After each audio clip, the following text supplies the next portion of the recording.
আফ্রিকার দেশ সুদান এখন ভয়াবহ গৃহযুদ্ধ আর মানবিক বিপর্যয়ের মধ্য দিয়ে যাচ্ছে। ক্ষমতার লড়াইয়ে জড়িয়ে পড়েছে সরকারি সেনাবাহিনী আর বিদ্রোহী আধা সামরিক বাহিনী। এই সংঘাতে প্রাণ হারাচ্ছেন হাজারো মানুষ, বাস্তুচ্যুত হচ্ছেন কোটি মানুষ। সেই সহিংসতার আগুনে সম্প্রতি প্রাণ গেছে বাংলাদেশের 6 জন শান্তিরক্ষী সেনারও। কেন এই যুদ্ধ, কারা লড়ছে, আর সুদানের পরিস্থিতি এখন কোথায় দাঁড়িয়ে, সবকিছু নিয়ে বিস্তারিত জ্যাকে জামান আনিকার ডেস্ক রিপোর্টে। আফ্রিকার সোনা ও জ্বালানি তেল সমৃদ্ধ দেশ সুদান এখন ভয়াবহ গৃহযুদ্ধে বিপর্যস্ত। প্রায় 2.5 বছর ধরে চলা এই সংঘাতে এখন পর্যন্ত প্রাণ হারিয়েছেন 1.5 লক্ষাধিক মানুষ, বাস্তুচ্যুত হয়েছেন কোটি মানুষ, আর দুর্ভিক্ষের মুখে পড়েছে প্রায় 60 লাখ মানুষ।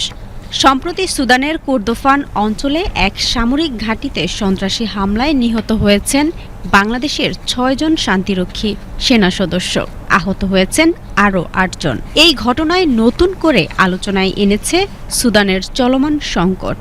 এই গৃহযুদ্ধের মূল 2 পক্ষ হল সরকারি সেনাবাহিনী সুদানিজ আর্মড ফোর্সেস SAF এবং বিদ্রোহী আধা সামরিক বাহিনী র্যাপিড সাপোর্ট ফোর্সেস RSF। ক্ষমতার ভাগাভাগি এবং রাষ্ট্র পরিচালনা নিয়ে এই 2 বাহিনীর দ্বন্দ্ব থেকেই মূলত যুদ্ধের সূত্রপাত। সংঘাতের পেছনের ইতিহাস শুরু হয় 2019 সালে। দীর্ঘ 30 বছর ক্ষমতায় থাকা প্রেসিডেন্ট উমর আল বশির এক অভ্যুত্থানে ক্ষমতাচ্যুত হন। সেই অভ্যুত্থানের নেতৃত্ব দেন সেনাপ্রধান general Abdel Fattah al Burhan এবং RSF প্রধান জেনারেল হামদান দাগালো, যিনি হেমদেতি নামে পরিচিত। বশিরের পতনের পর বুরহান প্রেসিডেন্ট হন আর হেমদেতি হন তার ডেপুটি। তবে বেসামরিক শাসনের উত্তরণ এবং RSF বাহিনীকে সেনাবাহিনীতে একীভূত করা নিয়ে দুজনের মধ্যে মতবিরোধ তৈরি হয়।